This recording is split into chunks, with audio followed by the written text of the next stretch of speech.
Hello again. I'm Mark Mitchell. I'm your instructor, and just wanted to speak with you today about some important topics there in the chapter on socialization. And you can follow along here with the PowerPoint, and I hope this finds you doing well.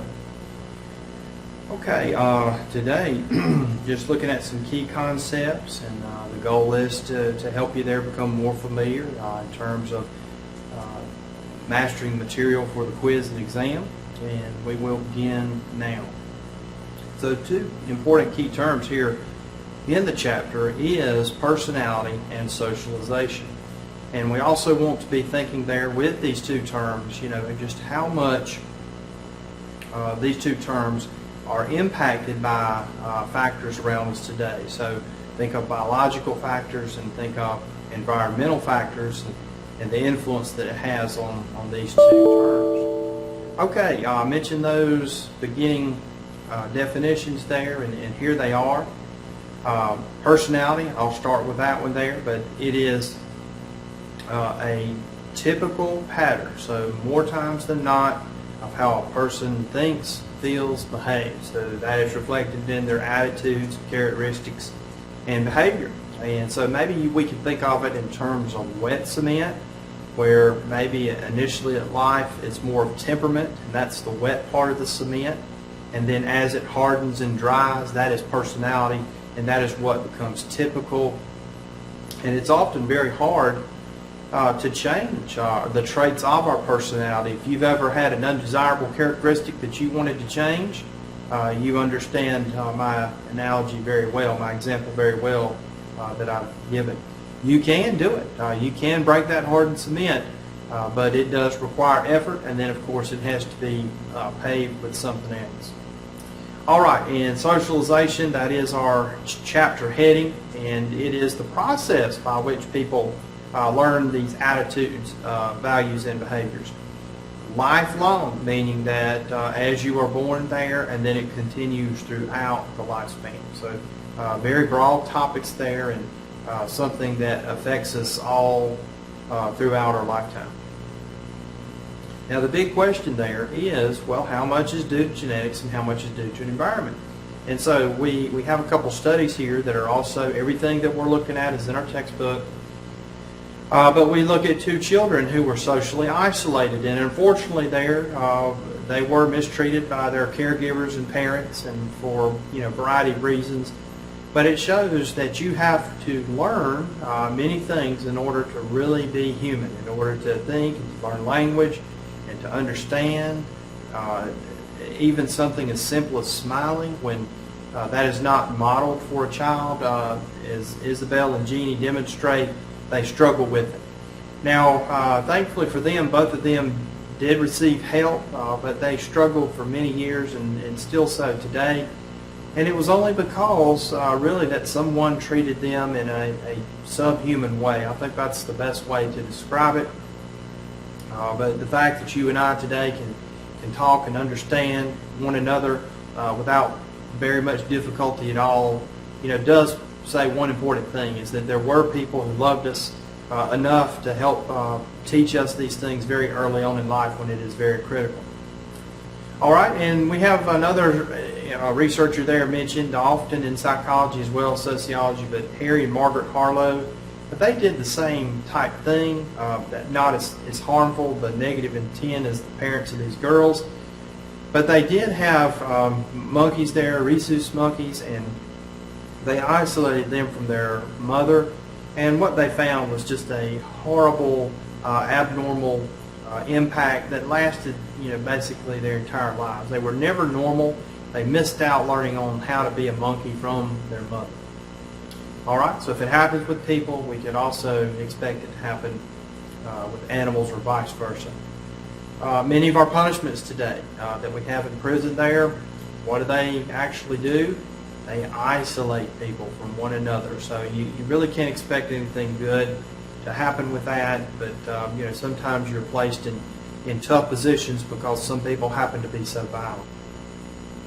Now here's a picture that one of the young girls who was isolated, Jeannie, drew, and it was in response to how she perceived herself and her teacher there. So you could see there some of the limited development she had that was impacted by her unfortunate circumstances.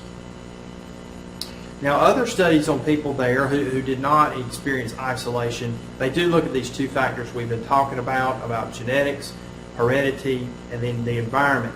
And with identical twins, we could have people who have identical genetic information, and if they're raised together, reared together, they have identical environmental settings. And so there were measures of intelligence taken not only on this group but others there, and they like to look at the results and see what is similar and what is different. So as you vary the conditions there, the environments, for example, then there were some differences in intelligence test scores. When they were reared together, there was more similarity among the scores. Of course, identical twins scored closer together than fraternal twins. It's kind of sometimes hard to distinguish what accounts for what, and that is one of the big questions there between these two big factors that account so much for our development as individuals and people. All right, now some of the researchers, we have lots of names here in the chapter, so make sure that you can get down those names and have a good idea of their research and what they did. One of the things we want to talk about is the self, and so that is the idea that you or I are distinct from others. We see a difference between what we consider to be ourselves there and the outside world. And as we're young, this is maybe a smaller differential, and as we get older, it grows and grows. Now, it is like socialization. There's never a time when the outside world does not help us to define ourselves. So that is also to me, a very intriguing idea that part of what I consider to be myself, which I see as separate there, is influenced by my perception of how others see me. Now, Charles Cooley is listed here, and George Herbert Mead is also next. He's one who primarily researched the self. They were familiar with each other, and Cooley here was also talking about the self, but mentioned that looking glass self, and that was just the old term to refer to a mirror.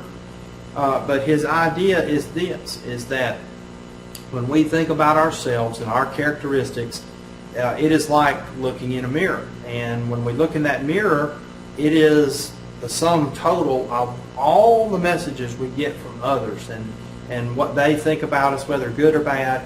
And then we ultimately decide whether we incorporate these perceptions we have picked up as either true or false, and we go on from there. All right, now George Herbert Mead had a little bit more steps there. Cooley just really had that one term and very succinct in how to describe it.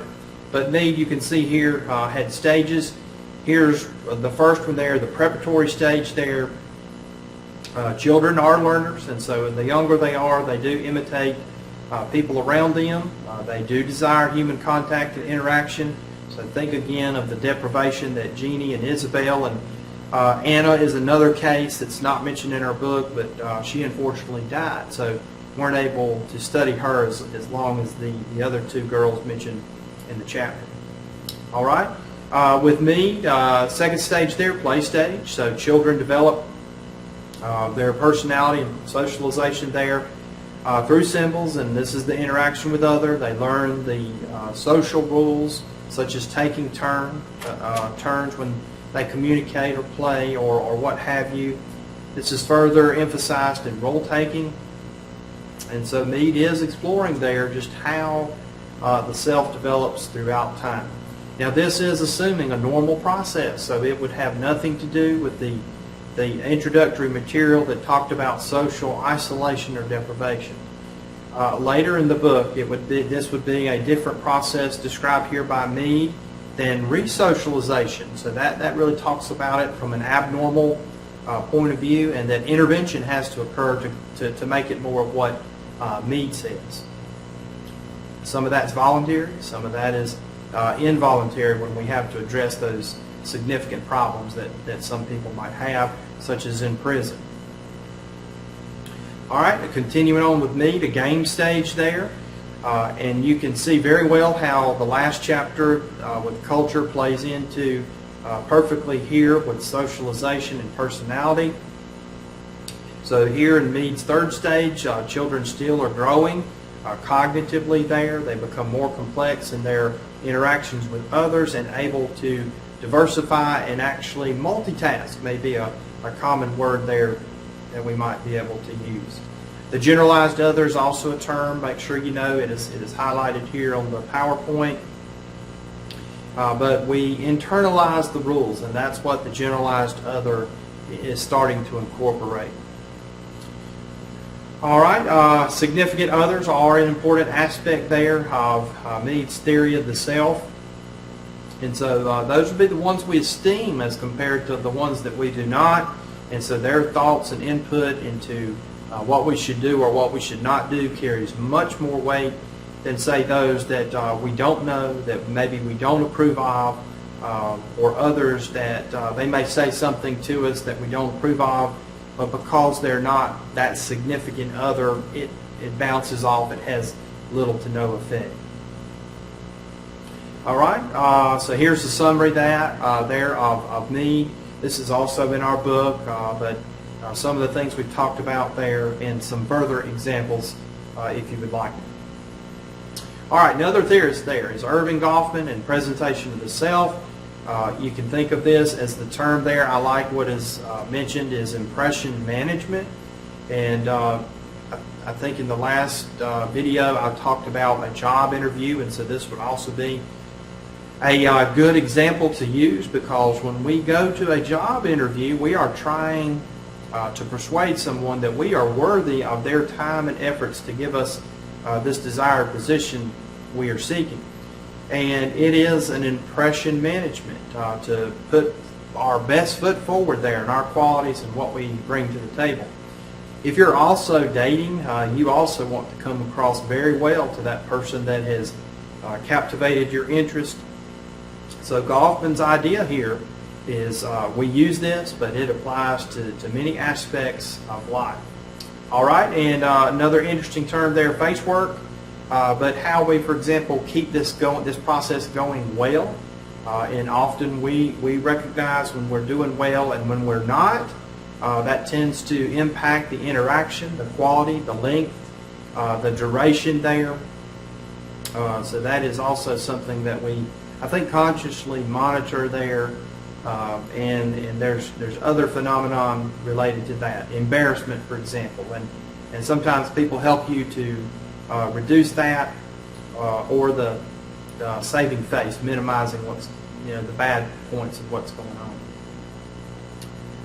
All right, one everyday example there is grade impression management when it comes to grades. Doing well versus doing not. Feel pride in a job well done versus maybe embarrassment and shame for not, or maybe even other strategies such as blaming. All right, but that's how we manage our self-impressions there, our self-esteem, and how we keep it intact, or either it degrades lower and lower. All right, so here are some other ideas about the self, and this crosses over to psychology. Sigmund Freud, I'm sure many of you, if you've taken a psychology class, you've heard this name. If not, you still may have heard of it, because he is quite well known, and his ideas are very pervasive throughout society, and many things you come into contact with. All right, so here are some ideas of Freud and his many theories, one of which is psychoanalysis there. But it does mention there, we have instincts that, according to Freud now, in constant conflict, and these instincts are based upon what society teaches us we should do, the limitations that are imposed upon us, and how do we deal with this. And this is really a very pessimistic looking idea, in my opinion, and it's often talking about a continual conflict, a tug and war, if you will. One side wins, the other side loses. What I want versus what I think is expected of me. All right. He also mentions there, some of the influences there that would lead to these constraints that are picked up from society, such as parents or other rule givers. All right, another psychologist that we want to make mention of is Jean Piaget, and a Frenchman there, worked on the intelligence test, but his main idea is the cognitive theory of development, 4 or 5 stages there, and some books have 4, most of them have 4, and a few have 5 there. But the key component to it is cognitive development. So he did work a lot with his daughters there, and he was amazed at the abilities of the older one compared to the younger one. The older one could do more. The younger one, when she got caught up in age to the time frame of the original testing compared to the older daughter, the differences were gone. So he, for example, talked about very different things from Freud. They would disagree on quite a bit. There are different perspectives there on the self. Freud is a bit more pessimistic. He would say there's a limited amount of time to get things right, or else you're fixated in that development, as compared to Piaget, who would not be of that opinion. All right, now here is a summary of the approaches so far there. So we see several names, and just make sure that you are familiar with them. Another big part of our chapter here is, now that we've looked at the theoretical aspect of it and the contribution of different researchers there and their ideas of what the self is and how it is developed, we want to look at agents of socialization. So now we're looking at that process by which your full potential as a person is brought out, from that birth to death. And you can see here culture. So we've just come off that chapter. Family, because that's where you come from. You spend a lot of time there. And we can also see, for example, other factors that influence your socialization, such as race, ethnicity, and sex and gender there. All right, now other agents that are very important because of the amount of time that we spend and some of the things that we learned there. School, so think about it, K to 12, 5 days a week, 8 hours a day. They teach us to observe the rules, to interact with others. You might find a significant other there. It's to prepare you for the work world. These are all things that happen at school. Some are intended, some are not. You also find out, unfortunately, some negative things. So many of us have been bullied or had something stolen from us there at school. But you can see all the effects there, and how that would begin the socialization process after one has been primarily impacted or influenced by the home and family. All right, within school you have the peer group, so like age, like-minded, similar interest people there. These are often very important in the development of self as an individual. So maybe matters of taste and choice, a child will look to his or her peer group more, but when it comes down to hardcore beliefs there that one has, religion or ethics or what have you there, they generally revert back to mom and dad and the family. Another agent of socialization that you are very much aware of, as well as I am, is the mass media there and technology. So, here we look at TV, mass media, the internet, and their pervasiveness into our minds in the various forms that they approach us by. It's amazing here. We just have one statistic that nearly 70% of children have television in their bedroom. So if the other agents of socialization are not teaching children, you can be sure that these are. All right. One of the videos we have in the course is consuming kids, and I think this point is driven home in that video as well, if have not already seen that. All right, some additional ones there. Now, as you grow into an adult, the workplace is also one that you spend a significant amount of time, very much like school, except it goes beyond the 12 years. All right, but you have to not only get tasks done on time, but how to cooperate with others who sometimes may not be very social about it and hard to get along with. That's probably true of school and peers as well. And then, for example, as citizens in the local, state, or federal level, and then maybe an adherent or convert to a religion, we must also conform to these. And we're well aware of all our responsibilities here. And then the sanctions happen if we do not. All of these agents there are teaching us on how to behave in some aspect of life. It's amazing just how many things are out there to make sure that we are good boys and girls, good men and women throughout our lives as citizens, wherever we may live. All right, we got some interesting charts here. You can look at these. These are also in the book there, but talk about facets there related to the agents of socialization and how one becomes popular with peers and exactly how much you're influenced by where and different types of media.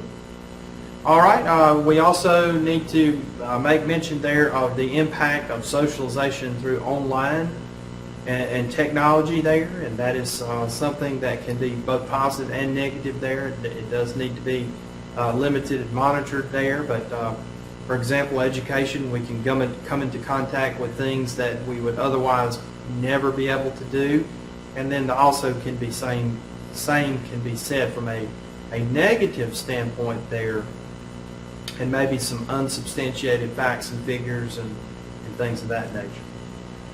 All right, another big topic here is the life course. So we have socialization, we have the agents of socialization, and we also have different aspects of the life course. Now there are rites of passage which demonstrate important things, and sometimes these help to define adulthood as one who has gone from a child and dependence to an adult and independence, and there are differences there in cultures. And the life course approach just means from childhood down to old age. So that is a more precise meaning there of what they mean by the life course. All right, now some of the traditions to adulthood are listed here, but it really talks about things that what you must do to be considered an adult. And so some of the common things you might think about, such as starting a family, such as finding full-time employment, being financially independent, these are considered adulthood. Maybe as compared to simply an age of 18. That could also still be true, but it would involve some of these events that are mentioned on the PowerPoint and also in our textbook. All right, now we do find groups of people that we want to belong to. So a good example may be our high school days there, where there were clubs that we wanted to be members of, or related to our work groups that we want to be included in. But that's anticipatory socialization. So we start modeling our interest after the group we want to join. Maybe our dress becomes very similar. Maybe our vocabulary becomes similar. Maybe some of our behaviors become similar in terms of this group, this esteemed group, one that's seen positively that we want to be like as compared to one that we want to avoid. Now, resocialization is what I mentioned earlier there, that everything's been projected as far as, well, what if everything just goes perfect? This socialization process is normal. We don't have isolation, and people just develop in a positive, happy manner. Resocialization says no, that's not always the case, and that they have to be taught even further. So these would be sanctions that in some cases would be involuntary. So one who's clinically ill might be put in a mental institution. One who breaks the law might be put into prison. Or you can have other groups that simply just want you to react in a certain way, not that you've done anything wrong or behaved incorrectly. It's just they have a way that they want you to mimic down to the smallest degree. So maybe someone who's training for combat in the military, they would have to make these quick decisions in order to ensure their survival. Now, more of the jail example is the total institution, or the mental institution is a good example here also. But that's where every single thing is dictated to you. And so there is a good experiment, or a famous experiment there with Philip Zimbardo, and He did the Stanford prison study, and there's many examples of it online in print and video. But he took normal college-age men and he simply stripped their identity down. So think about what a prison does. They make you dress the same. They take your name away. They give you a number. Haircuts are the same. You eat at the same time. You eat the same meals. You're in the same type cell. The dimensions there, and same free time out of the cell, and all this. But basically, they're taking all the things that went wrong or thought to have gone wrong, and then replacing it with something that's supposed to be much better. How successful are prisons? So we could really debate that and say they're not very successful, or many times they're not. I think the high rate of recidivism is 70 or more %. One other thing to mention here in our chapter is child care, and so mothers there are entering the workforce and have been for decades there, and so need children, have to have children there, but more mothers, since they are in the labor force, they have to have child care for their young ones, and so 3/4 of working mothers there who are employed do have to rely on some form of child care. All right, it's really economically impossible to stay at home if one has children there and still keep up with the financial demands of today's world. All right, now as always with our chapters, we have our 3 big theories there, but we also want to apply what we have learned or what the research has pointed us in to how we can help improve things for people. And so that's also mentioned here, but in terms of child care facilities maybe that employers can offer and help those with young ones in their family. All right, so that's how policies change. So whether again for government or whether by a private employer, they are interested there because it helps their employees, and of course if their employees are happy, it makes a better work product and environment. All right, those are some of the main important parts here in the chapter, and thank you for your time, and I hope this helps you, and I will see you next time.